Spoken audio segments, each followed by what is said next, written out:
ビバビバババンババンバンバアビバモモババンババンバンバアビバビバビバババンババンバンあビバモモ。ちゃんどうしたゆりさんの勢いに負けちゃった。珍しい。はい、藤子さんでございます。本日もお付き合いよろしくお願いいたします。この番組はお休み前の約1時間、10時5分ぐらいから11時ぐらいまでの間、皆様と楽しい時間を共有して、いい夢見れるライブを目指しておりますので、皆様積極的に参加してくださいませ。で、番組の前半はこのようににゃんこにカリカリを用意しておりますので、猫の姿がそこそこ楽しめると思いますので、猫目的で参加される方は、ぜひ番組の冒頭にスマホを握りしめ、パソコンの画面にかぶりつき、息も止めて瞬きもせず、ご視聴いただくことをお勧めしておりますよ。そして、そのままくたばらないようにご注意くださいませ。ちゃんとチャンネル登録とグッドボタンを押して、スパッチャを投げてからくたばるようにしてくださいね。で、今画面に収まっておりますのが、白黒のくーたくん、白茶のゆりさん、画面に収まっておりませんが、グレーのぐーちゃん、チャトラのまさるくん、三毛猫のたまちゃんと、我が家には全部で5匹のかわいい猫ちゃんがおりますよ。で、5匹のかわいい猫ちゃんがいる生活ってどんな感じなのかなっていうのをちょっと楽しんでいただけたらいいんじゃないのかなと思いますよ。で、猫のことをもうちょっと詳しく知りたいなと思われる方は、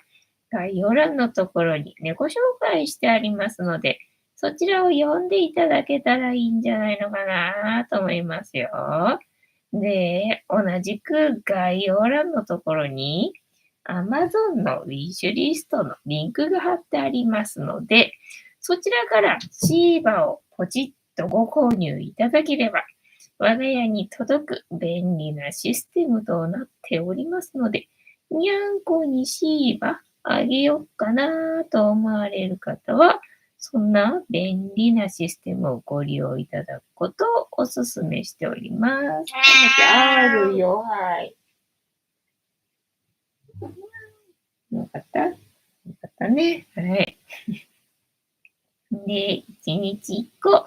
猫に関してのお話もしませんので、これから皆様と一緒に乾杯しようと思いますので、お付き合いよろしくお願いいたします。で、乾杯の時に、ジャスティースって言います。で、なんでジャスティースって言うかっていうと、後ろにいるうさ耳をつけていて、左腕が取れている黒い観音様がこの番組のチーママでございまして、名前をたけしと言いますよ。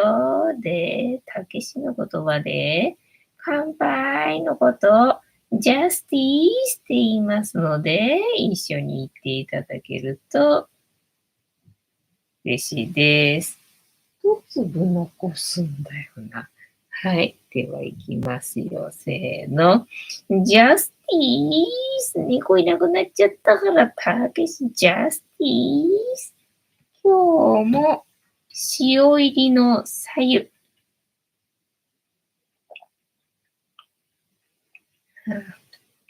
塩の塩梅的にはちょうどいいけど、まあ、温度的にも飲みやすい温度でちょうどいいけれども、まあ、今日は朝沸かしたポットに残ってたお湯を全部入れてしまったのでな。明日の朝の分がないな。まあ、真冬ってわけではないからね。まあ、まだお湯なくても別に大丈夫っちゃ大丈夫だけど、今日はね、なんか随分寒かったかなっていう印象かな。なんかここ最近の中ではね、朝寒かったんじゃねえのみたいな感じがね。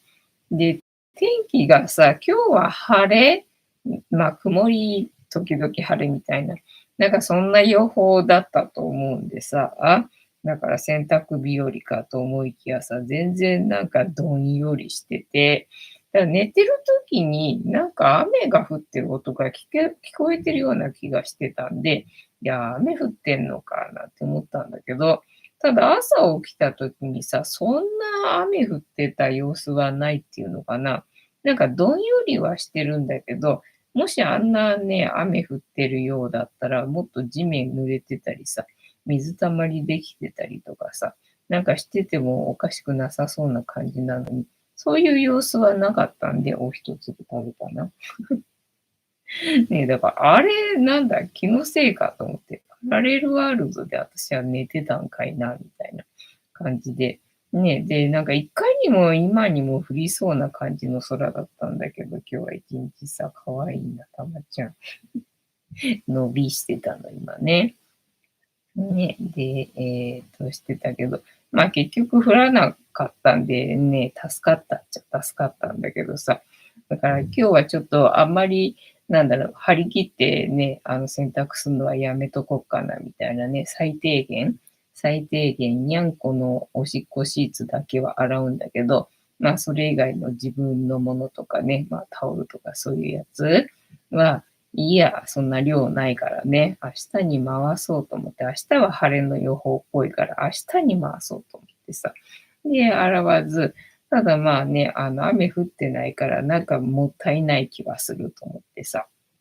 で、なんかまた雨が降る予報だったからさ、なんか、明後日ぐらいかなんか週末ぐらいからまたしばらく雨予報っぽい感じだったからさ、なんか洗えるうちに洗っときたい感じなんだけど、なんかねえかなと思ってさ、いや、そうだと思って、カーテンね、こっちの部屋のカーテン、あっちの部屋のカーテンはさ、先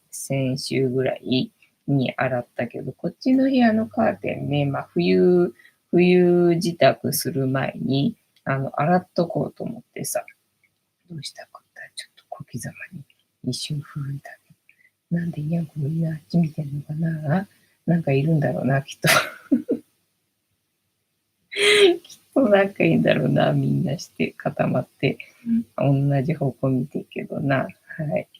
で、だけ洗濯して、カーテンの洗濯ね、まあ一部して、全部は無理なんでね。で、まああんまり天気良くないから、大きいのじゃなくて、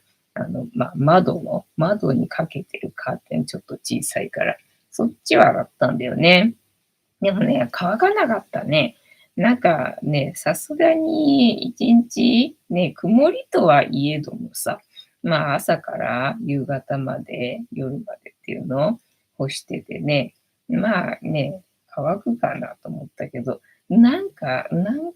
全然じっとりしてるっていうのかな。しっかり乾いた感じがしないっていうのかな。なんか湿ってるかなみたいなね、感じだったけど、まあカーテンなんで、ね、吊るしとくからね。吊るしとくから、まあ夜のうちには乾くんじゃねえみたいな、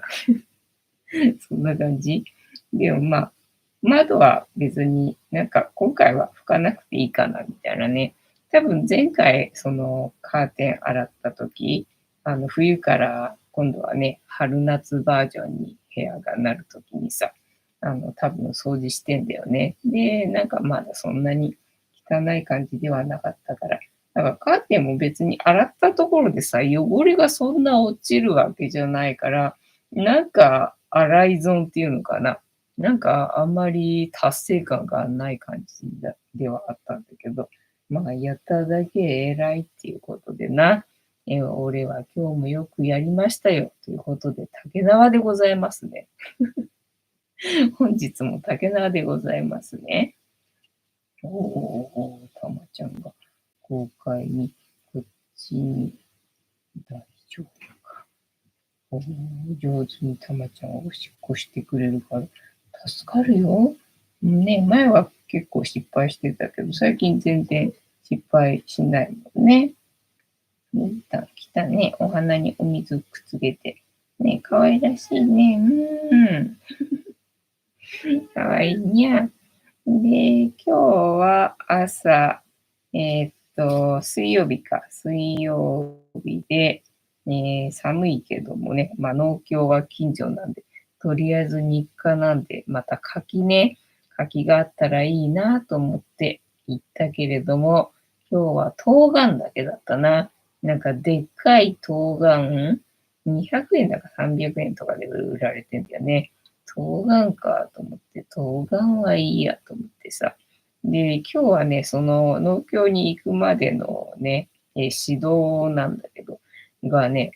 新しくまたマンションかなんか建てるっぽいんだよね。なんかそれ用の工事が始まって、で、今日はなんか電気を通す工事だったのかなって思うんだけど、電線になんかしてたからさ、なんかもう、なんだ、トラックっていうのかな。でね、埋め尽くされ、でね、なんだ、作業の人たちに、なんか通るたびにすいません、すいません、すいませんって言われて、いや、なんかもうすいませんって何回も言わして、すいませんみたいな感じで、ちょっとね、そこ通るの気まずいなっていうのでね。で、そっちに農協と、あとね、八百屋があるんだよね。だから八百屋今日はね、水曜日だから休みだったんだよね。なんかね、柿とか、あとさつまいもか。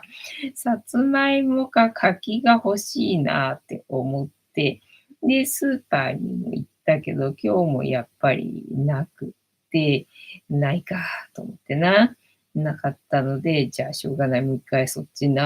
のちょっと気まずいから、けれども、そっち行くかと思って行ったけれどもな。なんか、八百屋は休みだったんです、水曜日だから。あ、そうだ、水曜日だから休みだったと思って。寒い中来たけど、休みだったって思ってね。で、スーパーもやっぱりなくって、じゃあ卵買っていこうと思って卵買ってな。で、米粉なくなっちゃったからさ、朝のコーヒーのお供の米粉のパンケーキも作れないし、で、おやつもないからね。どうしようかなと思って、結局備蓄してあった餅をさ、解放して、朝は餅焼いて、きなこ餅にして、で、コーヒーのお供にしてね。で、お昼、夕方もさ、なんかあともう少しで夕飯の時間だけどと思いながら我慢することができないよね、私はね。で、今日はお汁粉が飲みたいなと思ってさ。で、お汁粉をね、この前作った時、瓶に入れて、で、なんだっけ、お湯で沸かして、密封状態にして、で、さらに冷凍庫に入れてたんだけどね、それをじゃあね、解凍しちゃおうと思って、解凍して、で、お汁粉にして、で、最初はその、小豆の煮た汁だけ飲むつもりだったんだけど、いや、今餅あるからね、せっかくだからこの餅も開けてまうかと思ってな。餅も開けてお汁粉にして食べましたよ。で、昨日つけたね、みょうがのぬか漬けな。みょうがのぬか漬けね、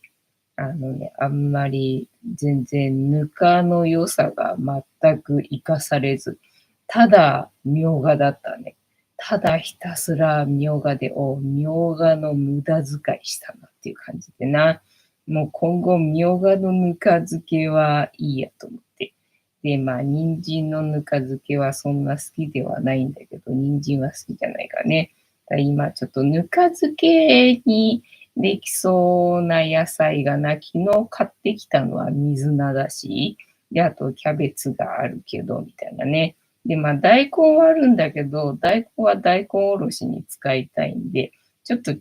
野菜にしたいんだよねっていうところで、もうしょうがない、残ってる人参をまたしてもぬか漬けにしてね、またしょうがない、明日食べるかみたいな。そんな感じかな。もうね、諦めてキュウリ買ってくりゃいいのになって感じな。キュウリがさ、今日本で200円なんだよね。だから1本100円みたいな感じ。だから4本入りでいくらだった？ 4 本入りで、300円ぐらいだったかわかんないけどさ、とにかく、日本で200円なんだと思ってさ。ね、だったらなんかぬか漬け買った方のが安かったかなみたいなさ、そんな気にもなるよねみたいなね、状態なんだよな。じゃあ本当に今日は竹縄だな。ちょっと無理だな。はい。というわけで、本日も竹縄ではございますが、いいお時間になってまいりましたので、そろそろお開きにさせていただきまして、調子が良ければ11時ぐらいまで毎日のようにやっておりますので、お時間合うときはお付き合いいただけると嬉しいです。で、私の人生の目的は、私の笑顔で私とみんなを幸せにすることですので、チャンネル登録がまだの方はチャンネル登録とグッドボタンを押してスパッチャーを投げといていただけると私が笑顔になりますのでよろしくお願いいたします。あと、ご無理でなければお友達へのシェアもよろしくお願いいたします。猫の姿が物足りなかったよって方はこのチャンネルには猫の動画がいっぱいありますので、エンディングにしようと思ったんだけど、どうする？エンディングにしようかと思ったんだけど、誰もいないからな。続けましょうか。強引に、じゃあもうオープニングからオープニングから始めます。こっから切り返しって今までやったことないんだよな。どうやって、テンションを戻してくればいいのか。わかんないよ。そうそうそう。てんたまさん、遅くなりました。ズッキーさんももう終わりですよ。てんたまさん、あれれ、誰もいないんですか？そうなのよ。誰もいないで、さすがにね、20分今日は一人ではちょっと喋れないんで、諦めたんだよ。これはダメだと思って今諦めたんだよね。で、あとじゃあちょっと頑張って喋るのみたいな感じだね。今日はどこまで、ぬか漬けね、みょうがのぬか漬けがあんまりだったよっていうのでね、明日用のぬか漬けの野菜が、なかったので、またしょうがないから人参をね、つけたよっていうところでございましたよ。はい。で、心が折れてやめようとしてたところで。で、たださん、カニタンさんももうね、最近はちょっと飽きちゃったみたいで、来なくなっちゃったもんな。で、あれだよ、なんだっけ、あずきバー、コシアンバーだ。コシアンバーね、コシアンバー今日もさ、探したけどさ、見当たらなかったっていうの。だからイオンなんだろうね。イオン系列じゃなくて、イオンでないと売ってないんだよね。で、なんかイオンのあるお店がさ、やっぱりその北海道じゃないけどさ、北の方とか、なんかね、あんまり全国的にあるわけではないのかっていう感じだったからさ、ああ、じゃあないのかもしれないね、なんて思ってね。で、今日はほら、ドラッグストアにさ、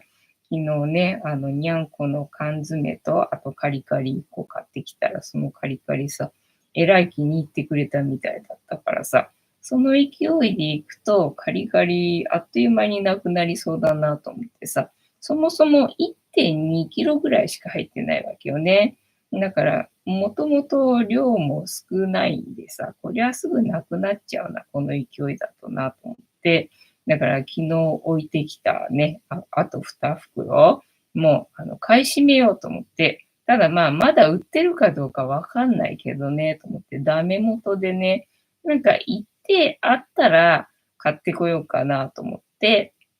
んで、ダメ元で行ったらね、まだ全然売れ残ってたんでね、よっしゃと思って、それを買ってきて。でね、今日もまだ喜んで食べてたけどさ、だから夕飯でちゃんと入れてやったんだけど、なんか残ってたんだ、今日はさ。だから、ああ、もう1日で飽きたんか、こいつらは、と思って、じゃあもうこのカリカリタイム、カリカリだけじゃ今日はちょっとあれか、釣れないかな、なんて風に思ったんだけど、ね、なんかちゃんともう食べきったから、やっぱりね、気に入ってんのかなっていう感じね。だから今日買ってきて、よかったかなみたいな感じでございますよ。どうする？やめよっか。やっぱり終わりにしといた方のが良かったかな、無難だったかな。てんたまさん、よしーさんはね、もう誰も来なくなっちゃったな。てんたまさん、よかったですね。ね、カリカリがあってよかったよ。にゃんこたちが気に入ってくれてるね。カリカリがね、あってくれてよかったよ。あとは、もう、ダメだ。ネタがないものっていう感じよね。今日も、もう寒いしさ、なんか天気は悪いしさ、もうなんか本当何していいのかわかんないみたいな。なんか何かやる気も出ないしさ、みたいな、状態でございますよ。で、本読んで、動画編集して、っていう感じだったかな。あとは何がございましたか？今日はね、X かなんか見ればいいのか？あれか、なんだっけ、トランプとハリスのなんか話題、できない。トランプとハリスの話、私、膨らませらんないからみたいな感じかな。てったまさん、ちょっとパソコンに切り替えますので、つないどけってこと？どうやってつなげばいいんだい？ね。なんか X の話題はみんな拾って、なんか動画のネタにしてるみたいだからさ。でも私別になんか面白い、ネタを喋ってる人とつながってるわけじゃないから、なんかどうやってネタを拾ったらいいのかわかんないんだよな。ツイッター速報。韓国に80人の日本人少女を列島の少女たちとして出荷していた男に懲役2年。よくわかんないな。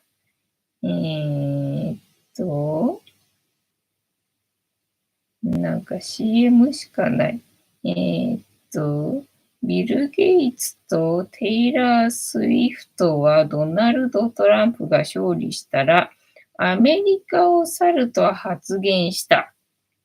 うん。彼らはもう出発したのか、それともトランプが、宣言するまで待っているのか。はい。広げらんない。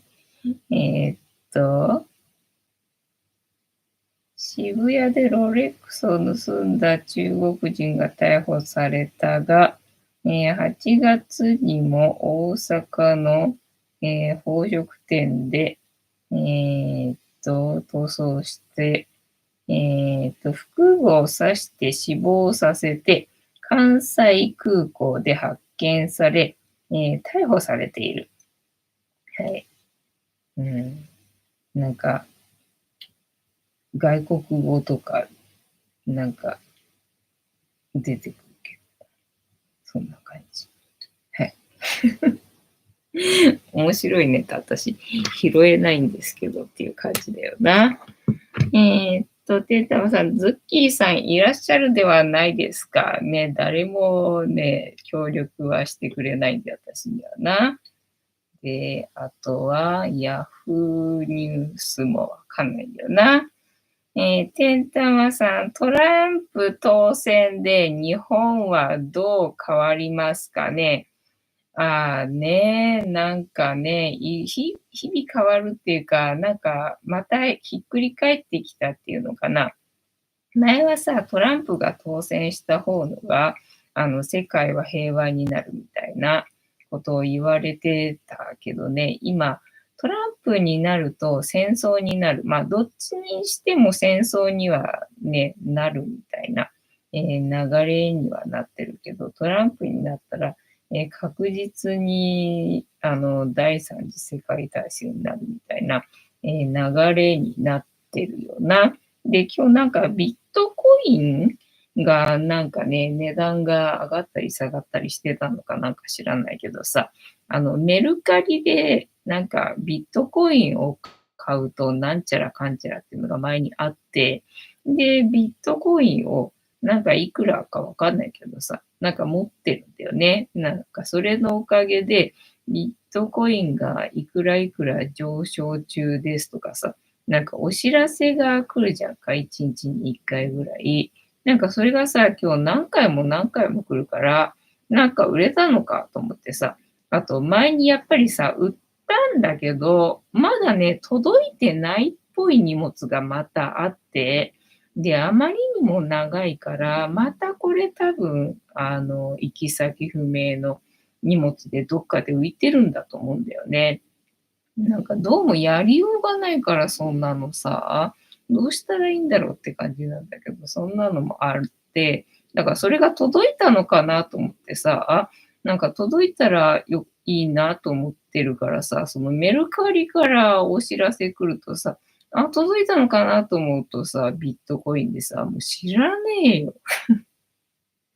知らねえよっていう感じなんだけど、なんか今日はね、ビットコインの値が上がったりとか、あとなんだ、ビットコインじゃなくてイーサリアムだかなんかだったなんかそれも、なんか2種類かな両方持ってるっぽいんだけど、私はさ。だからそれ両方ともなんか今日は値動きしてたみたいでさ、お知らせが来るんだけどさ、ただなんかそんな別にすげえ上がってるとか言うんじゃなくて、持ってる量が少ないからね。何が起きましたかみたいな感じで全然わかんない感じなんだけどさ。なんか今日はやったらお知らせが来て、あれかトランプになるとビットコインが上がるんかいみたいなね、そんな感じだったかね。てっちゃんはさ、ビットコイン持ってるんですか？うん、多分ね、20円ぐらい多分持ってんじゃないのかなと思って。そういえば、あとなんか LINE 証券で前になんか、クイズかなんかに正解すると、この中の株を1株上げますみたいので、で、最大で3回挑戦できて、で、2問は正解したんだけど、1問は外したんで、なんか2株持ってるんだよね、なんかの株をさ。なんかの株を2株持ってるはずなんだけど、ね、それがどこ行っちゃってんのかどこ行っちゃってんだかもう行方知れずみたいなね、そんな状態があるかな。そう、アメリカ大統領。ね、でさ、なんか日本のさ、選挙ってさ、すげえ瞬間で、結果が分かっちゃうからさ、なんだったんだろうって、ね、なんか拍子抜けするっていうかさ、なんか、っていう感じがあるけど、アメリカ大統領選のさ、この、開票すげえ時間かかるのな。なんかいくら国が大きいからとは言ってもさ、そんなに時間かけたらさ、だからそりゃ不正も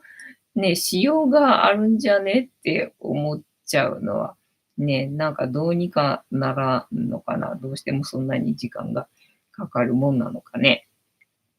ちんたまさん、お父さんがトレーダーされているんでしたっけ？まあそうだね。父は現役で、まあ母もやっておりますが。ただね、お母ちゃんの場合は、なんか素人、なんか万年素人の、なんか、運がよくここまで、続けてこれた的な感じなんだよね。だからね、なんかよく続けてられるなっていうね、危うい感じなのかな。まあ、父親の方はちゃんとね、やってるなっていう感じがするんだけどね。で、なんか今、金価格がすごい上がってるんだっけ？だからね、多分相当、まあ、儲かってはいるはずだとは思うんだけど、金をしこたま持ってるからね。ただまあ、売る気はないって言ってたな。もうずっと持ってるつもりで、もう売る気はないから別に上がっても売らないんだけどねって話で。で、なんか買った時から比べたら、もう10倍にはなったんだって。だからテンバガーなんでね。まあ、いいんだけど、ただテンバガーつっても持ってる期間が長すぎるんでね、あんまりなんだ、コスパ、タイパ、的には、成功とは言えないかなみたいなこと言ってたね。ね、ね、もうね、いいな。持ってて安心感があるから、いいよね、羨ましいよね、みたいな。ね、そんな感じだよな。うーんと、芸人のガリガリ、ガリクソンが株式トレーダーで30万円を3年で1億5000万にしたそうですよ。いいなぁ。いいなぁね。なんか、スーツさんもさ、その、自分が YouTuber でやっていくって決めたときに、ね、会社立ち上げて、で、親に30万を借りて、で、始めたとかっていう話じゃんか。で、まあね、大成功してなんて本人がさ、言ってたけどさ、もうちゃんとね、うまくいくっていうビジョンが先にあってからの行動だからさ、まあ、そりゃ絶対うまくいくよね。いや、すごいなと思って、どうして、あ、これうまくいくなって思えたのかなっていうのがね、羨ましいと思うよ。だからそのガリガリガリクソンさんも多分そうだと思うんだよね。自分これ株でいけるなって直感があって、で、多分やってそうなったんだと思うよね。てたまさん、ご両親もすごい資産を持たれてる、ではないですか。ね、多分母親の方は、資産持ってるっていうわけでもないかなっていう感じだな。まあ、一般のね、ご老人ぐらいな感じかなっていう、感じよ。で、ね、父親の方は、まあね、まあ、持ってるんじゃないかなとは思うよね。で、まあね、父親のパートナーの方も、まあ、資産家の娘さんなんで、お金に困ったことがないっていうの。だから、ね、お金の心配をしてないっていうのかな。お金ならいくらでもあるっていう世界で、生きてる人たちなんでね。だからまあ、その波動を受け取りたいと思ってあやかりたいと思ってね、過ごしているんだけどな。ねえ、で、たまさん、株でそこまで安定した生活を送れるのはすごいと思いますね。そうだよね。ただまあ、話聞けば、ちゃんと失敗もね、いろいろとして、で、今があるみたいなんだよね。だから失敗した時にちゃんとほら、バブルの時代だったからさ、立て直すことができたんだよ、父親の場合はさ。で、私は、ね、全然バブルじゃない時にやってね、沈没したみたいなね、感じなので、立て直せなくて。ただまあね、また買いたいなっていう欲だけは今あってさ。で、昨日ね、株の、口座、まだ今開けんのかしら、私と思って。もうね、すっかりログインしてないから、今ログインできんのかしらと思ってさ、一応ログインしてみたみたいなね、感じ。で、まあお金は別に入れてないんだけど、これからほら、大暴落来ることだけは絶対分かってるからさ、だから大暴落来た時にね、なんかちょっとでも拾えたらと思って、ちょっとでも拾えたら拾いたいと思ってね、その準備をしておきたいと思って、口座ね、ログインできるのかしらって昨日ちょっと確認してみたみたいなことはしたかな。天玉さん、今から株やっても難しいですか？っていうか、これから大暴落するから、まあ、それ分かった上で、入っとくのも手だしね。で、下がったところでコツコツと、買い増ししていくっていうのかな。で、私はケチくさいからケチくさいからもう大暴落したところで、ちょっと拾いたいなって思ってね、なんかその準備をしておきたいなみたいなね、なんかいっぱい種銭欲しいなみたいな、そんなそんな気分で今いる感じでございますよ。そんな長生きする気なのかいっていう感じだけどね。そんな長生きすれば、まあね、利益は得れるかもしれないけどさ、とにかくあと1年生きるかどうかもわかんないのにね、みたいなところもあるんでね。今までそうやって生きてきたけどさ、そろそろやばいところ来てるんで、そろそろやばいとこ来てて、そこで拾える体力が欲しいと思って、今いる感じでございますね。ね、で、だから、新型ニーサは、やめといた方がいいと思いますね。普通に投資信託で、コツコツとね、ちょっとずつ、安くなったところ拾安くなったところ拾で、下がっても絶対売らない。で、それでやってきてね、成功してるのがうちの父親ですので。それでやったらいいと思います。てんたまさん、お金があれば長く生きる活力になりますね。ね、そうだよね。だからね、なんかもう、ないとどうしようみたいにね、ね、思いながら長生きするのも嫌だしね、みたいな感じよね。てんたまさん、株やってみようかな。たぬこさん、こんばんは。放送は本日も、しぶとく、やってやめようと思ったんだけど、やっておりますよっていう感じね。たぬこさん、こんばんは。で、あとは株、投資。まあね、金がまだ上がるはずだから、もうだいぶ値が上がっちゃってんで、今から買えってなかなか言いづらいけど、現物資産で持つんであれば、なんか金がいいですよなんておすすめしてる動画をさっき見たかな。で、ただ買いにくいんで、なんか楽天かなんかで、その金のコインかなんか売ってるらしいんだよね。で、今お買い物マラソンなのか、また。なんかよくわかんないけどさ。で、お買い物マラソンかなんかで、楽天かなんかで買えるらしいんだよね。へえと思って全然知らんかったと思って。だからそんなんでもいいから、なんかちょこっとでもいいから、なんか持っておいた方がいいかもしれない。お金で持っておくんじゃなくて、現物資産にして、持っておいた方がいいんじゃないかっていう話をしてる人の今日は見たかな。てだまさん、show must go on ですね。show must go on。調べて。show must go on。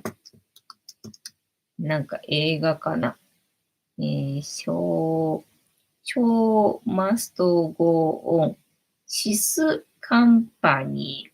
ー。日本の映画外国のかと思ったけど、違うね。最後までやり遂げなければならない。ですから、この慣用句の正しい意味は、どんな逆境にあっても、計画され、もう始まったものは、最後までやり遂げなければならないという意味。そうで、私はついついそういう、なんかね、最後まで、食べきるとかさ、食べきるのは別にいいけど、食べきるのは別にいいかなと思うんだけどさ、だからセミナーとか、もう受け始めたら最後まで受けなければならないみたいな、なんかね、そんな感覚があって、なんかそれが当たり前というか、そういうもんだみたいのがあって、なんかそうやって今まで生きてきたかなとは思うんだけど、なんかそうじゃなくてね、そこに入った目的は、それを達成するためではなくて、そこにある何かをなんか得るためだったかもしれないから、なんかそれさえ得たら、もうあとは別にいらないわけよね。だからまあ途中であっても、投げ出してしまっても別にいいんだよなと思って、だってね、最後まで受けたところで、ただ自分の時間の無駄になってしまうわけだからさ。だから何でもかんでもきっちりきっちりね、なんかセミナーとか、そういうのさ、なんか買ったりとかしたら、なんかね、全部最後までなんかこなさなきゃならないっていうか、なんかね、こなすもんだと思って、なんか今までやってきたけどね、なんかもう思いついたら手当たり次第軽い気持ちでね、なんか受けて、で、そっか、いっかと思ったらやめてしまっても、ね、それに罪悪感を抱くことなくいればいいんじゃないのかなって今日はちょうど思ったところだね。そうは言っても結構中途半端で、投げ出してるけど、結構中途半端で投げ出してるけどな。だからこのタロットもさ、タロットもね、受けて授業料ね、たんまり払ったにもかかわらず、結局、やってないじゃんか。だからね、占いもできないし、みたいなね。タロットの場合は占いっていうか、そのカードに意味があるんでね。で、それをその本人が受け取ってもらうってもんだからね。だから私でもできるかと思って、で、受けたんだけども、あんまり興味がなかったみたいなんだよね。だから自分自身に、占ってもらうっていうの、そのタロットカードでね。タロットカードって面白いんだよね。なんか当たってて、すげえ当たってて面白いわけよ。なんか他の占いってなると、万人に当てはまりそうなことを言うから、それってあれじゃない、こうじゃないみたいに考え始めると、そうだよねって風になっちゃうからさ、なんかね、当たってんだか何なんだかっていうのは、あんまりどうかなっていう感じになるんだけど、タロットの場合はね、その占いする人が占おうと思ってる気持ちでやってるわけじゃないんだよね。ちょうどその人にとって必要なカードがちゃんと出てくるところが、面白いなと思って。だからそれを受けるのは楽しいんだけどね。なんか人に対してやることに私は興味が自分のことにしか興味ないっていうのかな。なんか人にやってあげたいっていう感覚がないんだよね。だからなんか覚えられなくて、で、放置してるね、やつ、やめたやつ、諦めたやつっていう感じだな。まあ、えっと、結構放置してるっていうか、放置したのはそれぐらいかねっていう感じかな。でも、ほぼそんなにね、やっぱり自分が興味あるものぐらいしか受けてないから、あんまり本投げた記憶はないかな。あとはあれか、劇団みたいなやつ。劇団みたいなやつが、なかなか自分の受けたいやつと、時間が合わなくて、で、どうしようかな、めんどくさいなと思って通うのもね、場所があんまり、交通のアクセスがいいところじゃないっていうか、大都会ではあるんだけど、うちからちょっとアクセスしづらい場所だったんで、なんかそれで通うのがめんどくさくって、どうしようかなって思ってるうちに、なんか事務所潰れたみたいなのがあって、で、事務所潰れてたことすら知らなかったぐらい行ってなかったみたいな、そんなのがあったかな。えーっと、ゴーマスト、てんたまさんこんばんは。てんたまさん、タロットって授業料払ってたのですか？そうなのよ。だからそれを、無駄にしないためっていうのかな。だからタロットカードだけはほら、とりあえず買ったじゃんか。買って、タロットカード自体はあるわけよね。だからこれでなんとか活用できないかと思って、で、まあ、タロットカードタイムが始まり、ただおかげでね、毎日やるからさ、一応ほら、このカードの意味とかっていうのはさ、多少は覚えられたじゃんか。だからそれがね、皆様のおかげで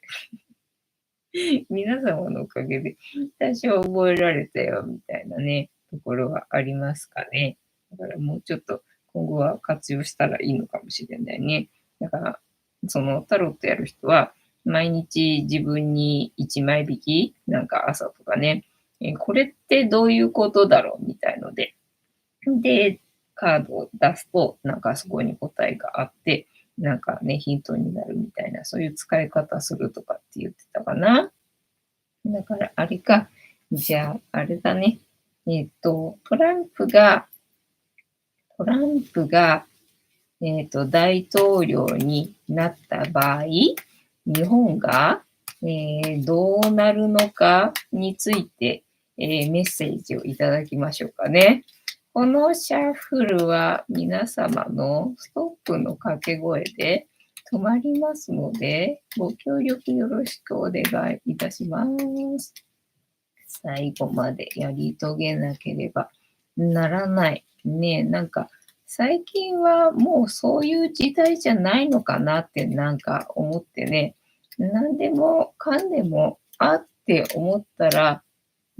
すっとね、軽い気持ちであんまり考え込まずに、手当たり次第手を出して、で、ああ、うん、いいやってなったら、もうそれで OK なんじゃないのかなって、なんか今日は思ったんだよね。で、ショーマスト語を幕を下ろすな。落語もあるの？ショーマストゴーオンっていう言葉があるのか違うのか三谷幸喜の、話なのかな三谷幸喜、ジャニーズ、舞台、ジャニーズの舞台でやってたのかキャスト、なんかボロボロ、ボロボロだな。で、ね、まあ、日本に起きることは、まあ、自衛隊が撤退するはず、自衛隊じゃないか、基地、米軍基地、日本にある米軍基地が、まあ、撤退するはずだよね。トランプの対抗馬でタロット、信じろ。タロット信じろを当選させましょう。ね、信じろがね、もう大統領じゃなくて、なんか総理大臣になっちゃったらね、もうどうなっちゃうの、日本。どうなっちゃうんですかっていう感じかな。で、あとは何の話してたっけあ、そっか、自衛隊ね。だから自衛隊じゃない、なんだっけ、米軍基地がなくなってくれれば、多少水質が良くなるんじゃないかと、勝手に思っているけどな。ただまあ、水質が悪くなっているのは、半導体の工場と、あと中国が日本の土地をどんどん買っていっちゃってね。あとは水道を中国が買ってるんだっけなんかそれのせいでね、水質がどんどん悪くなっちゃってるから、だからまあね、基地がなくなったところで、まあ水質の問題は、まあ解決しないんだろうけど、みたいな感じかね。で、ただまあその基地のおかげで生活してる人がいるから、まあその人たちがちょっとね、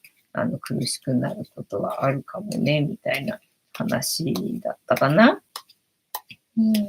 と、ズッキーさん、トランプのおかげで関税が高くなるらしい。あ、そうだね。そう言ってたね。もうアメリカお金がないからね。お金を稼ぐために関税を高くして、で、それをアメリカの軍事費がなんかにするんだったっけか。天太はさ、日本の最終兵器信じろ、信じろ。もうほん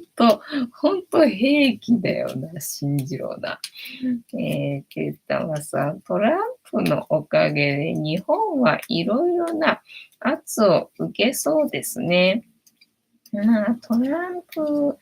でなくても、まあね、結果、どっちに転んでもっていうのはあるような気がするんだけどね。で、前はね、なんかトランプが、大統領になれば世界は救われるみたいなことをみんなさ、なんか言ってたけど、なんか女性が大統領になれば平和な世界になるけど、男性が大統領になった場合には戦争になるっていう予言をしてるのをなんか聞いたんだよね。だからそれがね、なんか、あ、そうなんだと思ってさ、そうなんだと思ってな、だからどんどんね、なんかやばい方に行ってるってことなのかいこれはっていう感じよね。てんたまさん、トランプストップありがとうございます。では、ここから6枚置きまして、トランプが大統領になった後の日本はどうなるのかメッセージいただいてみましょう。いきますよ、せーの。1、2、3、4、5、6。で、7枚目のカード、本日はこちらでございます。せーの。じゃじゃん。おー、なんだ。子供のね、カードだね。そう、子供って言えば、そういえばさ、トランプね、80近いんだよね、年ね。若いなと思ってさ。で、ハリスさんもさ、若く見えるんだけどさ、60歳なんだよね。だから、あ、そっか、60だったら、まあ別に経験はあるわけよねっていう感じで、なんか2人ともさ、すげえ若く見えるけど、ちゃんとね、なんか年齢いってんだな。ちゃんとってなんかおかしいけど、へえって思ってね、ちょっとびっくりみたいな。ね、魚のカードで、無邪気なカードで祝福されて、でも逆位置だね。ね、ページオブカップ、ページオブカップの ACH 逆位置。うーんと、ページ絵柄の意味、世界観。カップの中の魚がヤーと若者に話しかけている。若者は面白そうに魚に目を向けている。今にもカップから飛び出しそうな魚はあなたのアイディアそのもの。あなたの中から溢れ出すアイディアを見つけ出してみませんか。アイディアなんだね。テーマ、ユニークな発想。うーん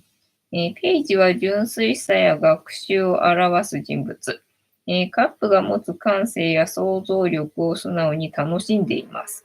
想像力やアイディア、感受性を象徴します。魚はキリストの象徴である。宗教心を示す。睡蓮が書かれたチュニック。睡蓮は聖なる花を示す。純粋で、清楚な清らかな心の象徴。波、潜在意識を表します。波立っていることからフェイジが、未来への希望に胸を躍らせている様子が伺えます。黄色い大地、希望や良い変化を意味します。はい。で、逆位置。えーっと、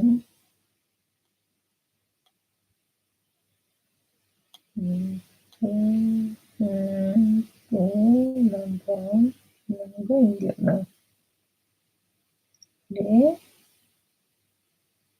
人間関係逆位置。わかんねえな。ページが見つめるカップの中の魚に対して、これは心の中の光が影に、形になったもの。心の中の光景とは物事を子供のように楽しみながら学ぶ、ページの様子。想像力が豊かでユニークな発想を楽しむ純粋な人。知りたいという気持ちが強く、興味を抱いたことに対して地道に学んでいける性質を持っている。背景の波は緩やかなウェーブを描いている。この形はまるで、感性を楽しみたい、学習欲を満たしたいという子供のような無邪気さ。ユニークな発想や学習を楽しむ気持ちがアイデアという形になって、姿を表す。なんだろう、逆位置の意味がどこにあるんだ。うーんと、これかな。逆位置は精神的な未熟さや現実逃避など、困難な出来事から逃げ出したいと感じている。辛い時こそ別の視点で物事を捉えてみて、一見乗り越えるのが難しい壁でも視点を変えることで、突破口が見つかる可能性もある。あなたの発想力を膨らませて状況を乗り越えるアイディアを見つけてくださいね。どういうことだろうな。日本における、変化は、未熟さ、現実逃避、困難な出来事から逃げ出したいっていうことになるのかな。まあ、そんな時は別の視点で物事を捉えてアイディアを出してくださいねっていうメッセージなのかもしれないな。はい。もし日本の首相が高市さんで、アメリカ大統領がハリスだったらどうなっていたでしょうね。そう、だからそれも思ったわけよね。男性だったら戦争で、女性だったら平和な世界って言ってたから、日本にもこれ、あれ当たるかなと思って、だから高市さんがね、首相になった方のがいいのかななんてね、それを聞いたときに思いました。さて皆さんはどのように、思われているでしょうか？エンディングの曲が出ない。というわけで本日も、竹縄ではございますが、あれ、ダメだ。エンディングの曲が出ないぞ。お開きにさせていただきまして、調子が良ければ11時ぐらいまで毎日のようにやっておりますので、お時間お時はお付き合いいただけると嬉しいです。それは今日はさっきやったからな。じゃあこれだ。この言葉をみんなで一緒に3回言いますので、お付き合いよろしくお願いいたします。みんなの波動が上がれば、世界の波動も上がる。地球のために言うぞ。はーい。アファメーションタイム。では、いきますよ。せーの。ああ、よかった。ああ、よかった。よかった。というわけで、本日もお付き合いありがとうございました。次回も見てくれるかな？はーい。いいとも。じゃんけんぽい。はい。ではでは、いい夢見てね。おやすみなさい。バイなら。